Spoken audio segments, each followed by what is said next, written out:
დაანონსებული პერფორმანსი შედგა, თუმცა ნახევრად სარიელ დარბაზში. სალომე ზურაბაშვილს ევროპარლამენტარები დროშებითა და ტაშით შეხვდნენ. ფეხზე წამოდგომით კი დაემშვიდობდნენ. პირველ რიგში გულწრფელად რომ ვთქვა, ევროპარლამენტში არ უნდა ვისმედეთ ასეთ გამოსვლებს, სადაც საქართველოში არსებული კონფლიქტის მხოლოდ ერთი მხარე ფიქსირდება. მე საქართველოს შესახებ მაქვს ცოდნა, რადგან ამ ქვეყანაში 10 წელზე მეტია მუშაობდა ჩართული ვიყავი არაერთ twinning პროექტის განხორციელებაში, რომელთა მიზანიც იყო საქართველოს შესაძლებლობების გაუმჯობესება ევროკავშირში გაწევრიანების გზაზე. ამიტომ შემიძლია ვთქვა, რომ ევროკავშირში ძალიან ცოტა წევრია, ვინც ქართული რეალობა ისე კარგად იცის, როგორც მე.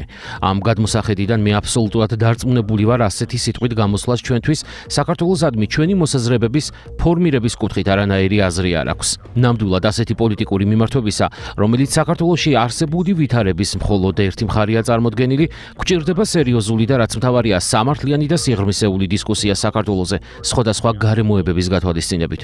მათ შორის საქართველოს მთავრობასთან და ხალხთან ისტორიული კავშირებისა და პრობლემების გათვალისწინებით.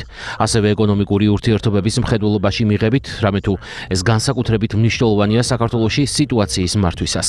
მე ყოველთვის ვაკრიტიკებ ევროკავშირსა და მისი ინსტიტუტების ამჟამინდელ პოზიციას საქართველოსთან მიმართებით, რადგან ეს პოზიცია არ ითვალისწინებს იმ რეალობას, რომლის მართვაც უწევს საქართველოს მთავრობა. გუშინაც ამ ტრიბუნასთან ვილაპარაკე, ერთ-ერთში ისე დაჯდა, როგორც იტყვიან ხოლმე, ოღონდ ერთი განსხვავებით დაგეგმილი ჰქონდათ, რომ რამდენიმე ასეულ 700-მდე დეპუტატს მიიღო მონაწილეობა ამ პერფორმანსში და ჩემს თვლაზე დიდი ამბავი აქვს, ხოლმე და კონკრეტულ ციფრებს ალბათ არ დავასახელებ, მაგრამ მაქსიმუმ 100-მდე დეპუტატი იყო, ვინც ამ პერფორმანსში მიიღო მონაწილეობა. მათი მოლოდინის მიუხედავად, მეტი არ იყო ფიზიკურად დარბაზში. ჩვენ წინასწარ გქონდა ინფორმაცია მის შესახებ, ექს-პრეზიდენტ ზურაბიშვილს რა ეგრეთ წოდებული ბენეფიტი სარგებელი უნდა მიიღო მისი ევროპელი მეგობრებისგან, იმ ადამიანებისგან, ვიზეც გავლენა აქვთ მის პატრონებს და დავალების მიმცემებს. ასეც მოხდა და ჩვენ რომ